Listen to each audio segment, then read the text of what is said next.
রেসিপিটা আমার বড় মা বানাতো, আমি সেখান থেকে শিখেছি। এক একটা হাতের মতো লাগছে।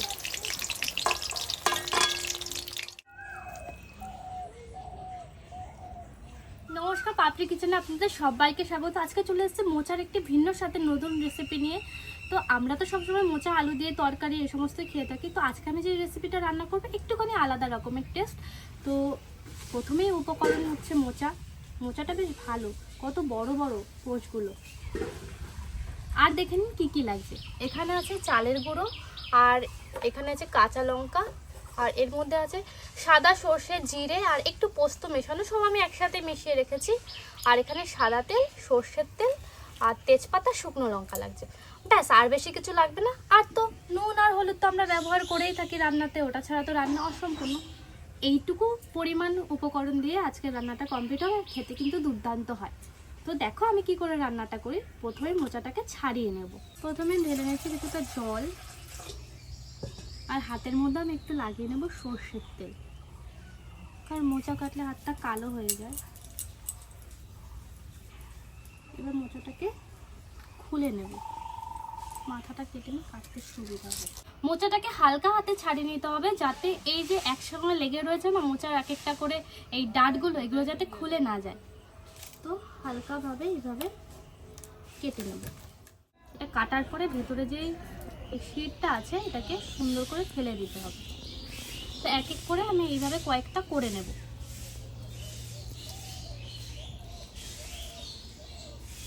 এই মাথাটা ধরে টান দিলে সুন্দরভাবে চলে আসে এই শিরগুলো। তো এক এক করে প্রত্যেকটা মোচাই আমি ছাড়িয়ে নিয়েছি। এই যে ডাঁটগুলো ছিল ভেতরে, শিরগুলো, সেটা ফেলে দিয়েছি। এখন একটুখানি জলের মধ্যে ভিজিয়ে রাখবো, তারপরে এটাকে সেদ্ধ করব। হালকা সেদ্ধ করে নেব যাতে মোচাটা নরম হয়ে যায়। এইদিকে তো ভেবেছিলাম হাতটা কালি হবে না, যদিও কালি হয়নি, একটুখানি কষকষ হয়ে রয়েছে। এখন জ্বালিয়ে নিচ্ছি আঁচটা। এখন বসিয়ে দিচ্ছি একটা বাসন, যাতে আমরা মোচাটা সেদ্ধ করতে পারি।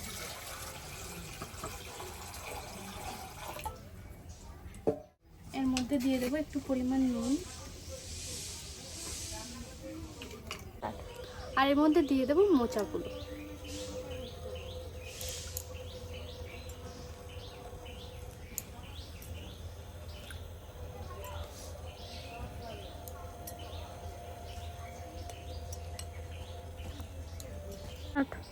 এটা সেদ্ধ হতে থাক, ততক্ষণে আমরা একটা মশলা বানিয়ে নেব।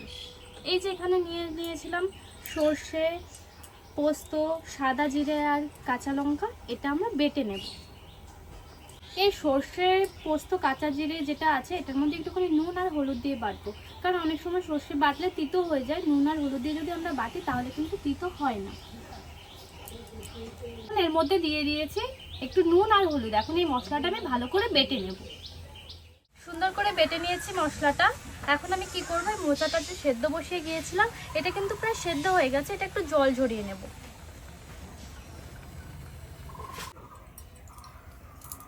এখন নিয়ে নিচ্ছি একটা বাটি, আর বাটির মধ্যে নিয়ে নেব এই চালের গুঁড়োটা।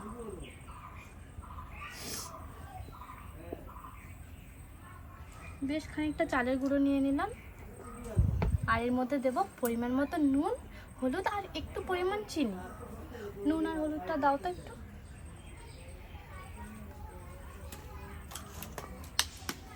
প্রথমে দিয়ে দিই হলুদ,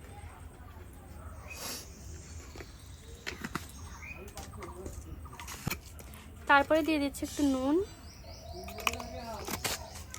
আর দেবো একটুখানি চিনি, বেশি না, চিনিটা অল্প পরিমাণ লাগবে। এবার এর মধ্যে জল দিয়ে একটা ব্যাটার বানিয়ে নেব।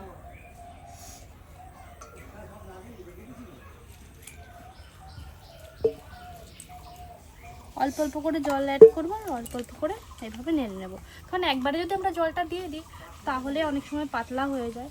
তো সেক্ষেত্রে আমরা অল্প অল্প করে জলটাকে অ্যাড করব। আর একটু লাগবে।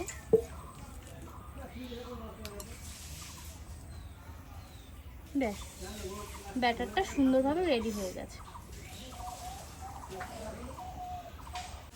এখন বসিয়ে দেবো একটা কড়াই, এর মধ্যে ওই সেদ্ধ করা মোচাগুলো ডুবিয়ে ডুবিয়ে ভেজে নেব। তো বসিয়ে দিচ্ছি একটা কড়াই। কড়াইটা ভালোভাবে গরম হোক, ততক্ষণ আমরা অপেক্ষা করব।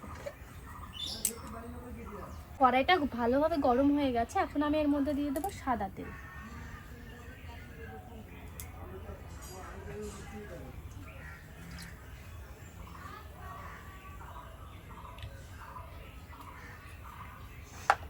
তেলটা এবার গরম হোক, তারপরে মোচাগুলো আস্তে আস্তে ভেজে নেব। মোচাটা আমি ফুটো ফুটো থালার মধ্যে রেখেছিলাম। মোচাটা না একটু কালো হয়ে গেছে, কারণ এর মধ্যে হলুদ অ্যাড করতে হতো। আমরা যখন সেদ্ধ করব তখন একটুখানি হলুদ দিয়ে সেদ্ধ করব, তাহলে এরকম কালারটা হবে না, হলুদ হলুদ হবে। আমি হলুদটা দিতে ভুলে গিয়েছি, কিন্তু তোমরা কিন্তু ভুলো না। তো নিয়ে নিচ্ছি মোচা আর ডুবিয়ে দিচ্ছি এই ব্যাটারে। তারপরে আস্তে করে ছেড়ে দেবো তেল। এক এক করে সব ভেজে নেব।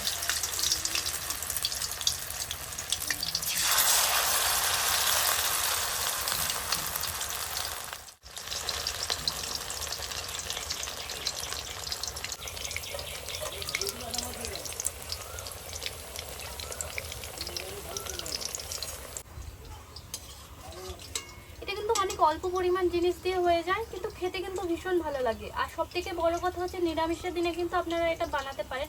গরম গরম ভাতে কিন্তু খেতে ভীষণই ভালো লাগে। এই রেসিপিটা আমার বড় মা বানাতো, আমি সেখান থেকে শিখেছি। প্রথম দিন খেয়ে আমার ভীষণ ভালো লেগেছে। তো তারপর জিজ্ঞেস করেছিলাম যে কীভাবে বানায়, তো তারপরে বললো হ্যাঁ এইভাবে বানায়। তো আমিও বাড়িতে বানালাম, দেখলাম ভীষণই ভালো লাগে। খুব লাল লাল করে যে ভাজবো তা কিন্তু নয়, বাস দু পিঠ ভালোভাবে ভাজা হয়ে যাবে, তারপরে তুলে নেব আমরা। তো এগুলো ভাজা হয়ে গেছে, আমি একে একে তুলে নেব।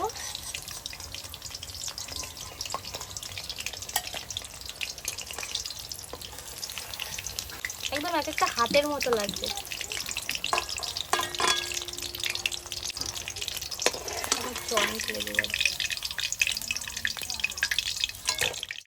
বাকিগুলো হয়ে গেছে, এখন তুলে নিচ্ছি বাকি মোচার বড়াগুলো।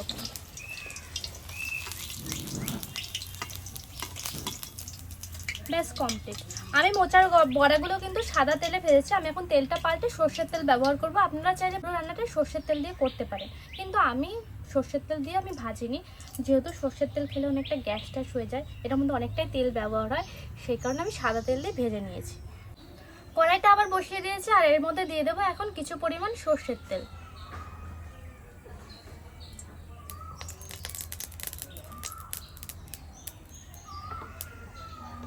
তেলটা গরম হোক, অপেক্ষা করি। আর এদিকে নিয়ে নেব একটা তেজপাতা আর দুটো শুকনো লঙ্কা।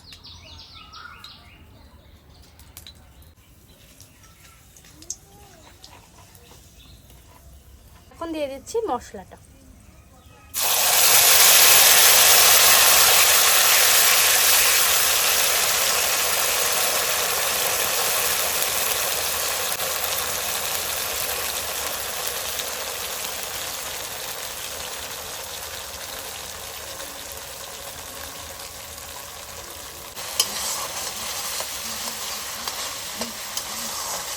আমি বাটার সময় কিছুটা পরিমাণ হলুদ দিয়েছিলাম, তো সেই কারণে এখন অল্প হলুদ দেবো। এই তরকারিটা এমনিতেও বেশি হলুদ ব্যবহার হয় না, তো দিয়ে দিচ্ছি অল্প পরিমাণ হলুদ। দেবো অল্প পরিমাণ নুন।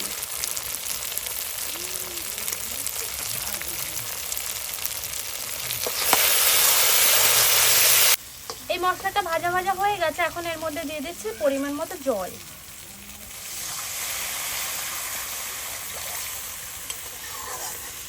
বেশি জল দেবো না, বাস এটুকুতেই হয়ে যাবে।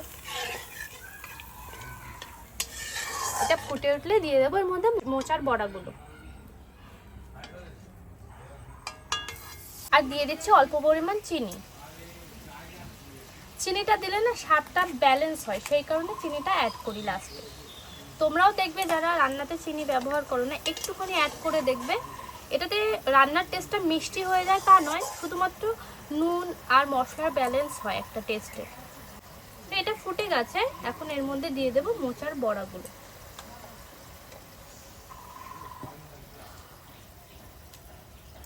এক এক করে দিয়ে দেবো। এটা হতে বেশিক্ষণ সময় লাগে না।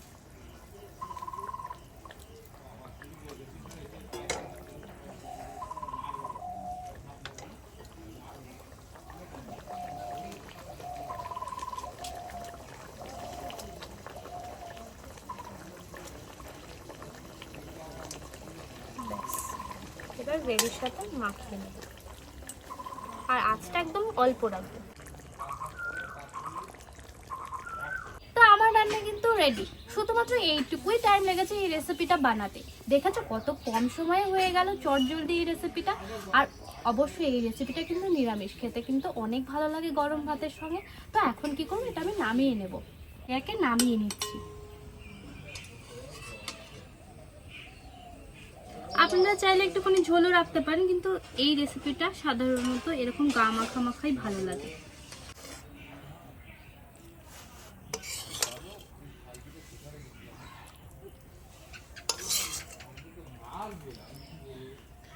ব্যাস কমপ্লিট হয়ে গেছে আজকের রান্না। এটাই হচ্ছে আজকের রেসিপি, সর্ষে দিয়ে মোচা। একটুখানি অন্যরকম পদ্ধতিতে বানানো, আপনারা অবশ্যই বাড়িতে বানাবেন আর খেয়ে বলবেন কেমন হয়েছে।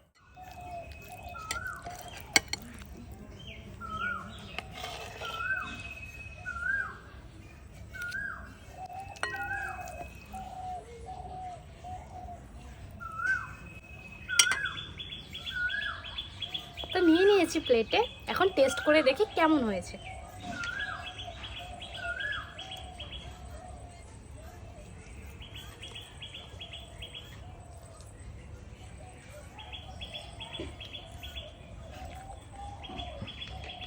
একদম দারুণ।